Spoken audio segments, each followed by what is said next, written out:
I want to speak about common ground when it comes to all creatures. Now, we have man and dog, as dog gets along with man, and man and horse, as horse gets along with man, as they benefit each other. Right?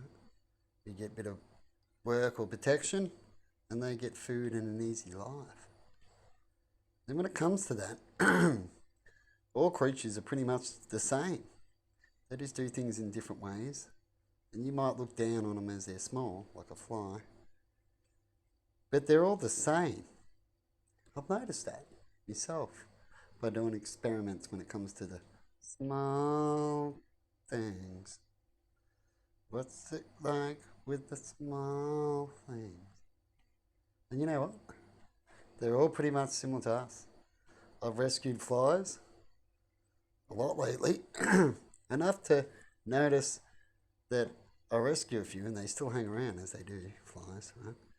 Where I notice, oh, I think you're the same fly and you're this, right? This is my theory, you don't have to believe it.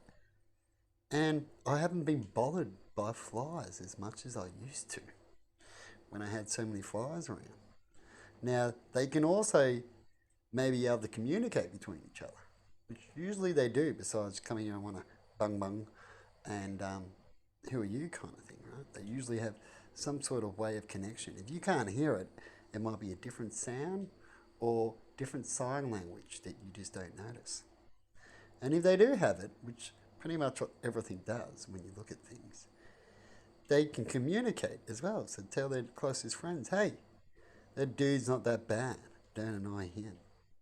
In fact, since I started this experiment, I've only had a couple of flies in the last year bother me, like the old days where they just won't leave me alone, which I talked about in one clip before, and I put it into the trap.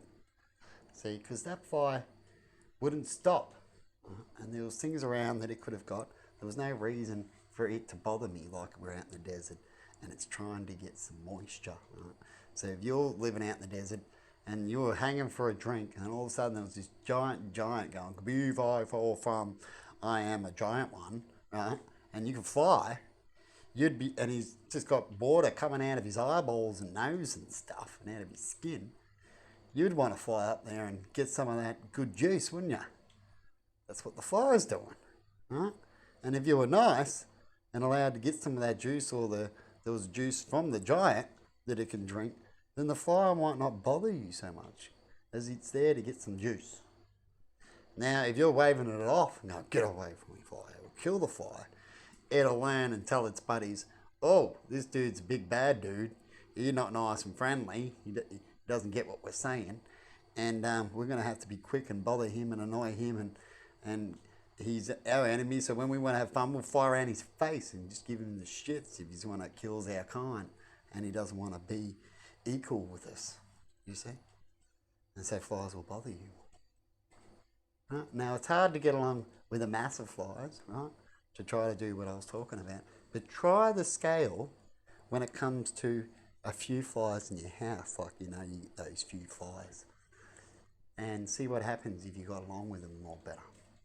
I'm not saying to deliberately leave anything out, because it could also be a spiritual thing. So to get the connection might be also when it comes to the small things too, is to make sure you're not deliberately doing nothing. They might even see that you might be, right? So talk about and know yourself that you don't deliberately do things. You try to empty cups, but then when you don't and you're busy and there's certain moments, which happens in life, and accidents, right? You'll occasionally get a fly that you might have to save. Now today's one, I don't often get them in as I'm onto it most of the time, but I wasn't onto it today with one coffee mug where I was around to usually get them out. They go into there, and I was having some tea and I sit down and left a half coffee mug sitting there, and I come back over, and what do I see? See a big buddy in there, big silver buddy, metallic paint job, and a small little buddy, which is actually sitting right here now. My drink. And sometimes when I see them there, if you're lucky enough, they look dead, but they come back to life. And sometimes guy I just put there before. It's just a little one.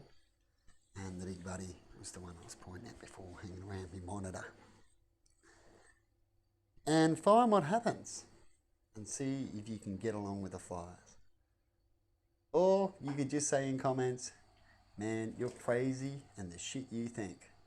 Whichever one, it doesn't bother me. It won't offend me at all. Have a good one and see you later.